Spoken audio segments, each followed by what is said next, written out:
Welcome! If you want to customize volume styles panel into your Honor 8, firstly go into Play Store and find volume styles application.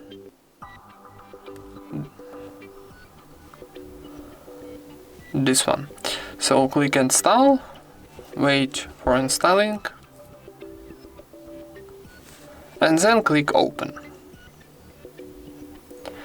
And now we need to choose some volume styles, for example Android 12, this one. And on the top we got start button, so press it.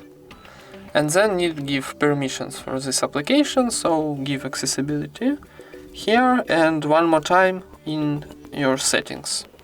Choose your application volume style, click turn on, confirm OK. And now click yes, I agree.